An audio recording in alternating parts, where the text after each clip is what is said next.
The Grape Nuts Flakes program, coming to you from the Naval Air Station at Terminal Island, California, and starring Jack Benny, with Mary Livingston, Phil Harris, Dennis Day, Rochester, and yours truly, Don Wilson.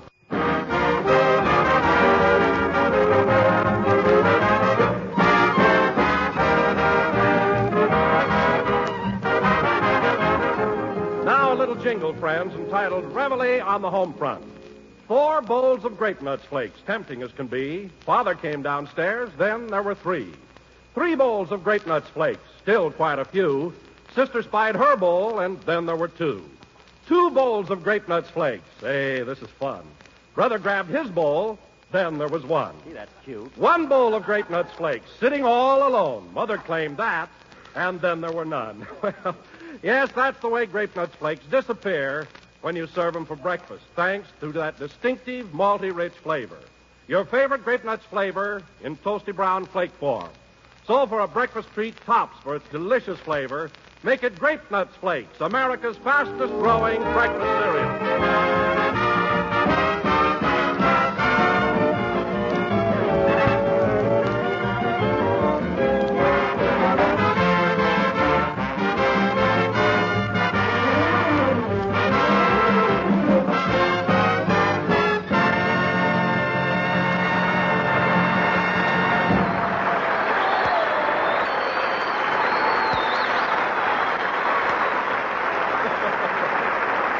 That was We'll Win Through, played by the orchestra. Now, ladies and gentlemen, from the Naval Air Station at Terminal Island, we bring you a former member of the United States Navy. That's right. The first man to shout hooray when John Paul Jones said, "I have not yet begun to fight," Jack Benny.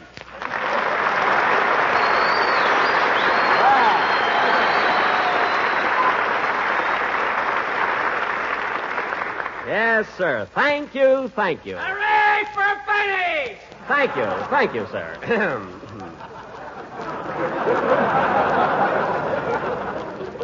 Who is that guy? I don't... hello again. This is Jack Benny coming to you from Terminal Island. Terminal Island meaning a body of land entirely surrounded by fish.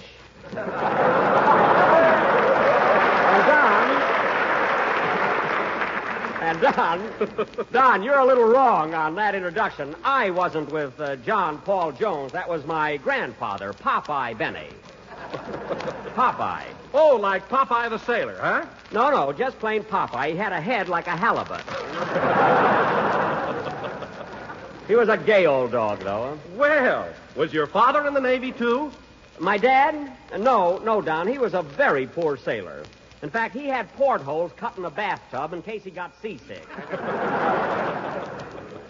The old man really suffered, you know. But so much for the nautical bennies. Let's get on with the show. No, this is very interesting. Tell me, Jack, you served during the First World War. How did you happen to join the Navy? My hat flew into a recruiting station. The next thing I knew, I was swabbing decks on the USS Idaho. Oh, hello, Mary. Hello, Jack. Isn't it nice here at Terminal Island? Yes, it is, Mary. There's a fine view of the harbor, very modern barracks, and over there to the west, there are several fish canneries.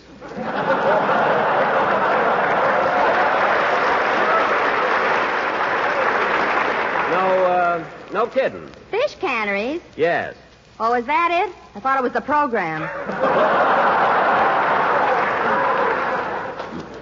Well, it's not. It's mostly mackerel. This program's okay. That reminds me. You sure were pretty stupid on the Take It or Leave It show the other night. What do you mean, stupid? I answered nearly everything Phil Baker asked me. Mary's right, Jackson.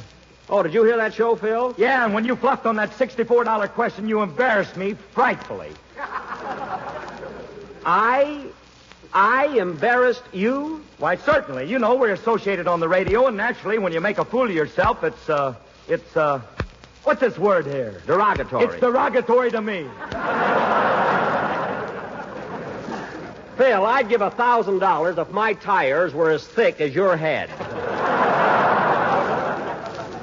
Anyway, that last question Phil Baker threw at me was plenty tough. What was it, Jack? Well... Phil Baker asked Jack to name at least 37 composers that try to finish Schubert's Unfinished Symphony. Oh. And Jackson couldn't even name one of them. So what? Could you name one? Yes, I could. Would you like to make a little bet on that? Say $50? You're darn right I would. Well, go find a sucker. Don't bother me.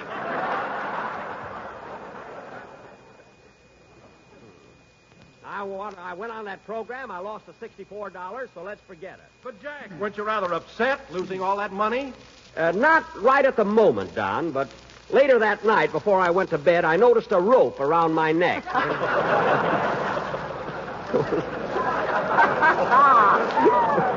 It was a close call. Now, let's forget about me and have a band number for all these Navy boys. Oh, by the way, Jack, how come you didn't wear your sailor suit down here today? You told me you were going to. Oh, it slipped my mind, I guess. Slipped your mind nothing.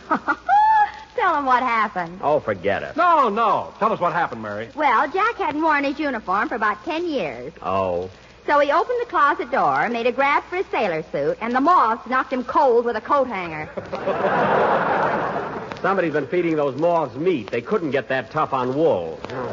No, sir. Now, wait a minute, Jackson. That's unbelievable. Moths ain't that vicious. They're not, eh? One big fella zoomed right down on my nose, looked me straight in the eye, and said, "I'm looking for Rommel. Which way did he go?"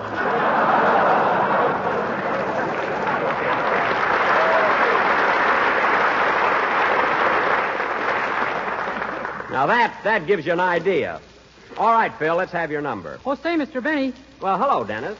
You're a little late, kid. Well, I couldn't help it. I brought my girlfriend down here on my motorcycle, and she bounced off 3 times.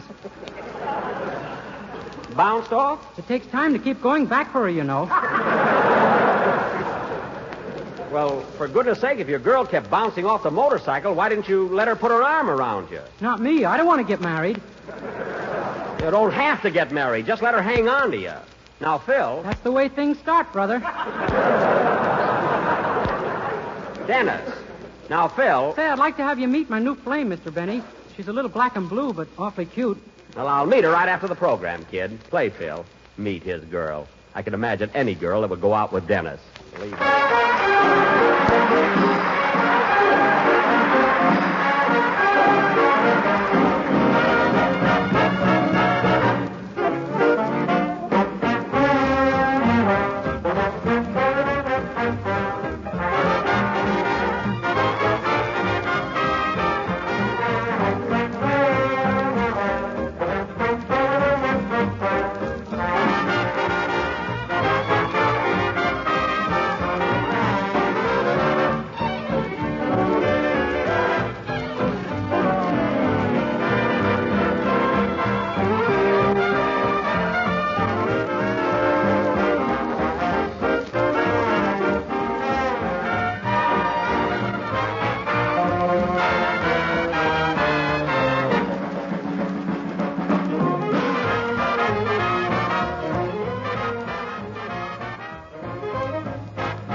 Would you like to meet my girl now, Mr. Benny? Not now, Dennis. That was a short version of Mr. 5x5 played by Phil Harrison as orchestra. And, Phil, you handle that swell. In fact, you're a better band leader than Tommy Dorsey, Paul Whiteman, and Andre Kostelanetz put together. Jackson, you're pumping oil. I know what I'm doing. All right, Don. Dorsey, Whiteman, and Kostelanetz. Now go ahead. Oh, Jack, not this year. Please. This is a very good commercial. Let's go. Oh, very well. But I'll hate myself in the morning. Ladies and gentlemen, at breakfast time tomorrow, I want you to go into your kitchen and open your cupboard door, see? There's Dorsey. Dorsey. Good. That's Dorsey. Now, Whiteman. That's Whiteman. Don't give it away. This is terrific, folks. And take out a package of Grape Nuts Flakes. Grape Nuts Flakes are a whole grain cereal and contain iron, niacin, and Whiteman B1. Good old Paul. Now, the last one, Don, Kostelanetz. Jack, I will not do it. Don, Kostelanetz. Oh, all right. Grape Nuts Flakes are inexpensive and do not cost Kostelanetz money. There. Jack, you can't Cougat to me. Cougat? Now you spoiled it.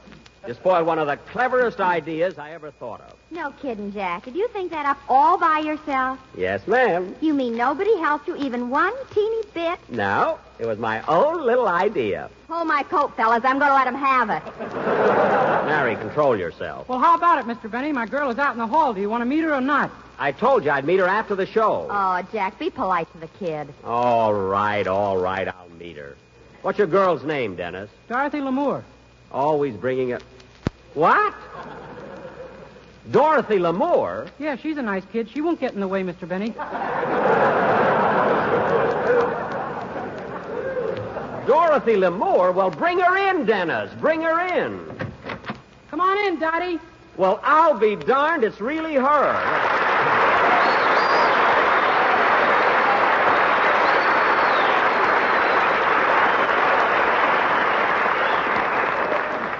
Say, Dorothy, this is a surprise. Oh, didn't Dennis tell you I was here? Yes, he said his girl, but I never dreamed it was you. Gee whiz. Dorothy Lamour. Isn't she cute? She ought to be in pictures. Oh, for Pete's sake, Dennis, she is in pictures. So am I, but who knows it? What a kid. Dorothy, I can't imagine a delicate, lovely creature like you riding all the way down here on the back of a motorcycle. Well, women have changed since you were a boy, Jack. I know, but a motorcycle. Dennis told me you bounced off 3 times. 4. One time he didn't know it, and I had to cut across the field to catch him. Gee, and you're not even out of breath. But, Dorothy, here's what I can't understand. How do you happen to be going around with Dennis Day, of all people? Well, why not? Dennis is very good looking, and he has a tremendous amount of savoir-faire. Savoir-faire? What's that? Whatever it is, you could use it.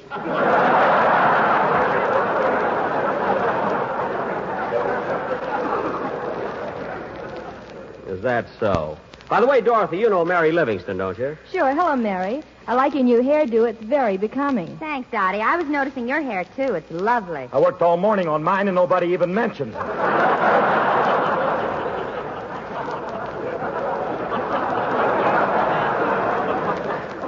Well, that's life, Phil. And Dorothy, you know Phil Harris, our band leader. Hiya, Dottie. Hello, Phil. How's Alice? Alice who? Alice Faye, your wife. How is she? Oh, she's fine, Dottie. Thanks.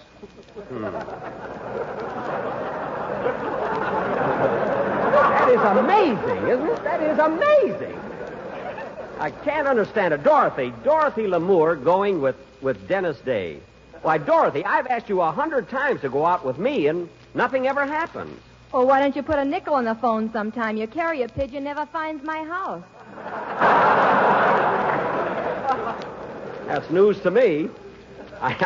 I know it found Hedda Hopper's house because she's wearing the bird on her hat.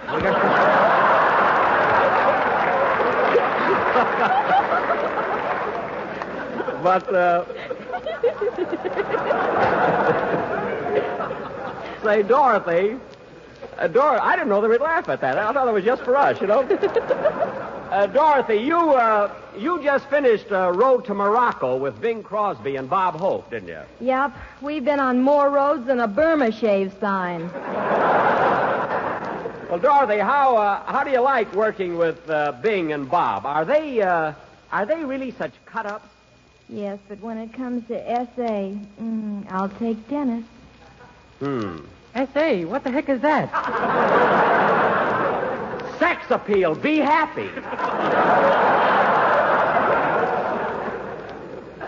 Now, how about your song, Dennis? Okay. Ladies and gentlemen, I will now sing Dearly Beloved, and I dedicate it to Miss Dorothy Lamour, who can ride on my motorcycle anytime she wants to. Gee, I can't get over it. Oh, Dottie, sit here by me, will you, honey? Well, I was going to sit over there with Mary. You sit by me like I asked you to. All right, darling, all right. I can't get over it. What's happened? Oh, well, sing, Dennis. Answer the phone, Dottie. I'll answer it. What's the matter with you? Hello? Hello, Mr. Benny. This is Rochester.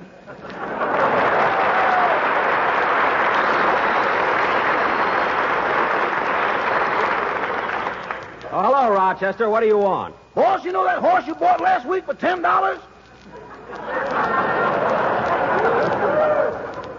Leona? What about her? She's crazy. She don't even know she's a horse.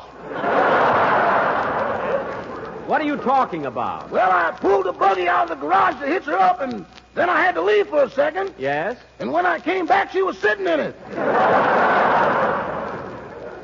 Leona was sitting in the buggy? Not only that, she's got her mane combed over one eye like Veronica Lake.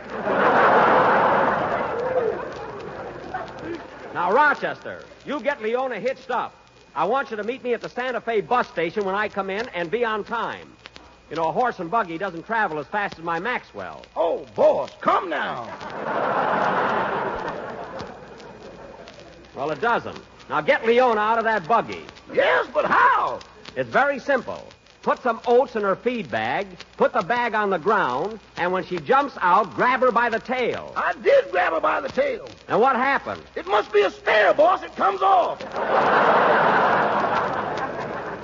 You put that tail right back where you found it. Now, Rochester, I'll be home later and see what I can do. Goodbye. Goodbye. You think that for $10 I could get a horse with a permanent tail? Sing, Dennis.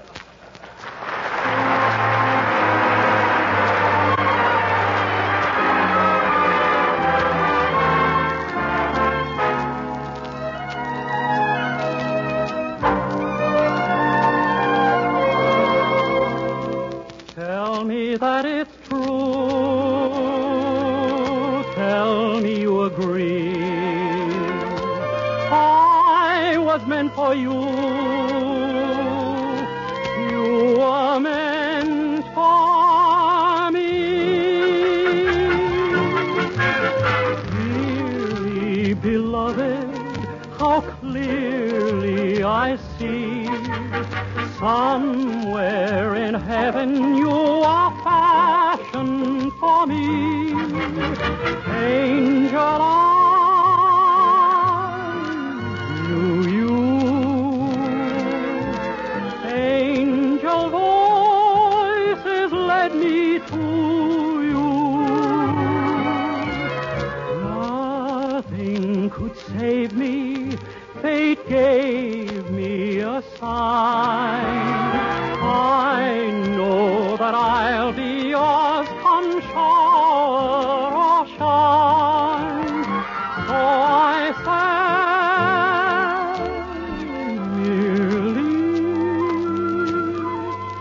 dearly beloved, be mine.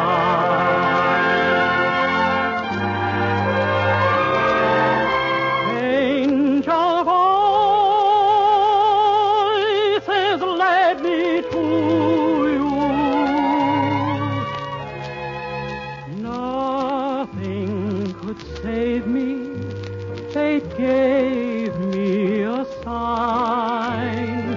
I know that I'll be yours, come shower or shine. So I say, merely,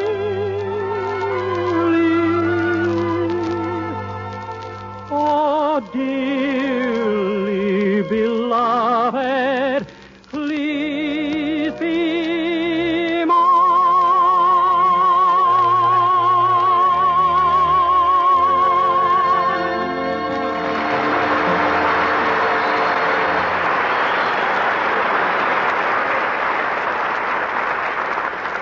That was Dearly Beloved, sung by Dennis Day and dedicated to his girl, Dorothy Lamour. I can't understand her. And now, folks... Did you like it, sweetheart? Oh, yes, it was wonderful. I can't understand it. I just can't. Oh, Jack, just because you don't know any pretty girls, there's no reason Dennis shouldn't. Wait a minute. I don't know any pretty girls? No, you don't. What about Jinx Beaverbush?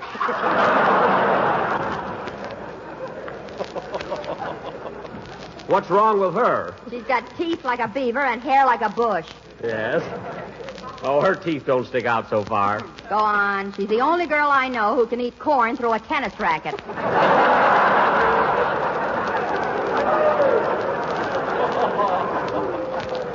That I'd have to see.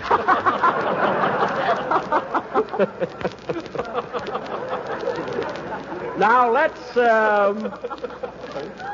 nuts, I mean, now let's get on with our show. And now, ladies and gentlemen, for our feature attraction tonight, the Benny, If You Like Us, Tell Your Friends. If not, The Enemy Is Listening players will present a sequel to the sketch we did last week. Take it, Mr. Wilson. Ladies and gentlemen, this week we again return to the little cottage of Mr. and Mrs. Oglethorpe J. Twink. Mrs. Twink is a welder on the night shift at the California Shipbuilding Corporation. And Mr. Twink takes care of their little home. It's no fun either, slaving over a hot stove every day. The time, 7 a.m. Saturday morning. The scene, the Twink cottage. Curtain, music.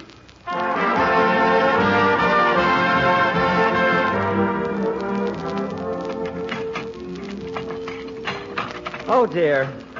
I hope I get these dishes done before Clarabelle gets home from the shipyard.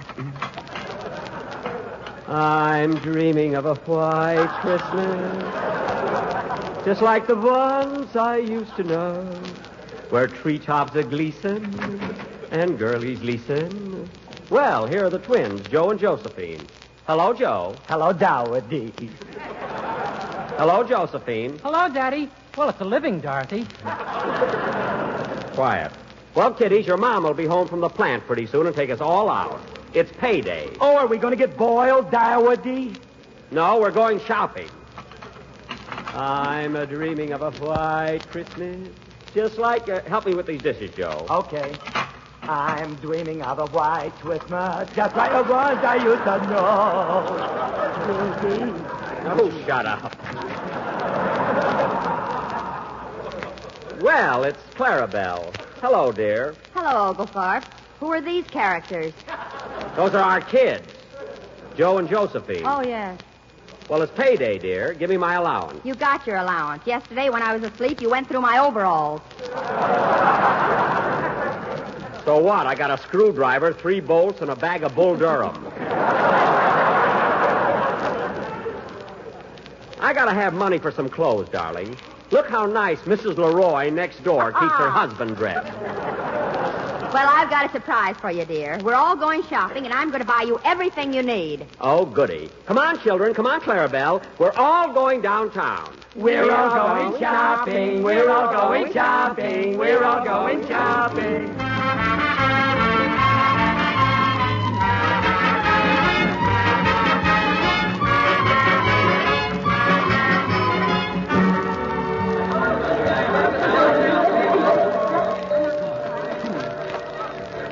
Oh, boy, a new outfit.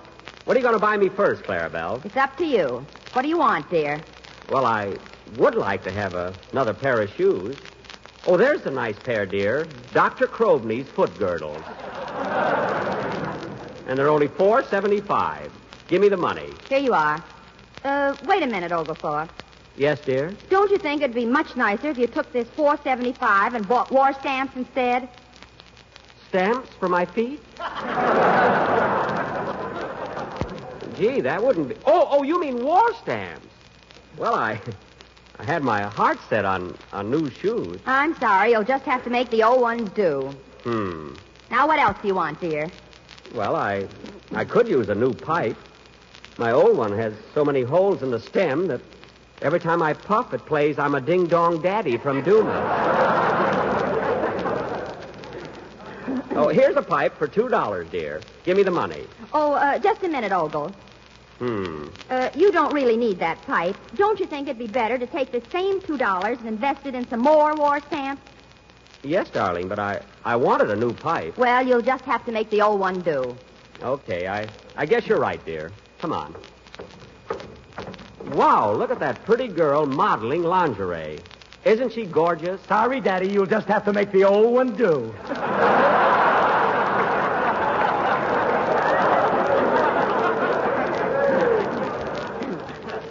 Joe, behave. Mama, I want an ice cream cone. I'll buy you a war stamp. You can lick that. Okay, make it vanilla. Now, let's see. What else do I... Where are you going, dear? Oglethorpe, you wait here for me. I'm going to take the twins upstairs and let them look at the toys. Okay, Clarabelle. I'll be right back. Here, hold my purse and don't lose it. All right, dear. Come on, children. Goodbye, Daddy. Goodbye, Dowdy, you old wolf. Well, all I can do is wait for him, I guess. I'm dreaming of a white Christmas, just like this. Gee, I've got Clarabelle's purse, and it's full of money, just like the ones I used to know. Hey, why don't I take this money and buy something for myself while she's upstairs? Yes, sir, I'll do it. I'll buy everything I want right now.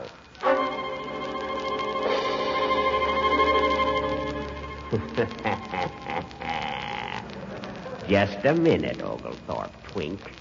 You're not buying anything for yourself. What? Who are you? I am your conscience. My conscience?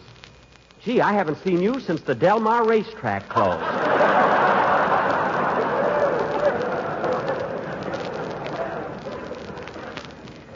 Anyway, why do you always come around when I want to do something?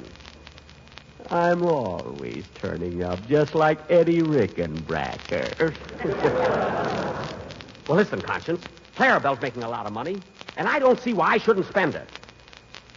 A lot of people make money now, but if they're not careful how they spend it, we'll have inflation. Gee, I never thought of that. What should I do? See that pretty girl in that booth over there? Yes. That's Dorothy Lamour. And she's selling war bonds. Now you go over there and buy one. Okay. Don't push me. I'll buy a bond. Oh, Miss Lamour. Miss Lamour. What can I do for you? I've got $18.75 here, and I'd like to buy a war bond. Here you are. Well, you know, with every war bond I sell today, I'm giving away a great big kiss. All right. Give me one. You stay out of this.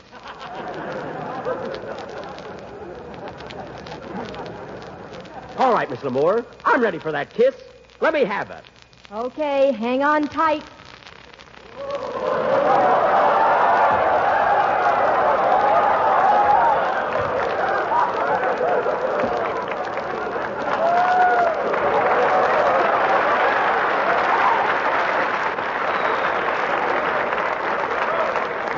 Boy, that was wonderful. Give me another one. Another one? You're on the floor now. Oh, I want another one. Give me one for my conscience. No, thanks. I'm all in, too. What? Oglethorpe, what are you doing on the floor? We bought a war bond, dear. Me and my conscience. You know, friend, I'm sure there isn't any wife who willingly sends her husband off to work without a substantial breakfast. Still, a recent checkup at a large Western war plant revealed 2 out of 5 workers arrive at work without any breakfast at all. The result, decreased production. Now, that's a brand of sabotage you can prevent by serving your men folks a real man-sized bowl full of delicious, toasty brown grape nut flakes at breakfast. This program was for the entertainment of personnel at the Naval Air Station, Terminal Island, California, and does not constitute an endorsement of this product by the Navy Department. My mom wants a package of grape nut sweet meal, please. Sweet meal tastes well. You bet, for that grape nut wheat meal's rich with the goodness of fresh roasted wheat. And my mom says it's good for you. That's right. Grape nut wheat meal is a whole grain hot cereal, and it cooks in 3 minutes flat. Folks, you'll love tempting hot brown grape nut wheat meal. Buy a package tomorrow. This is the National Broadcasting Company.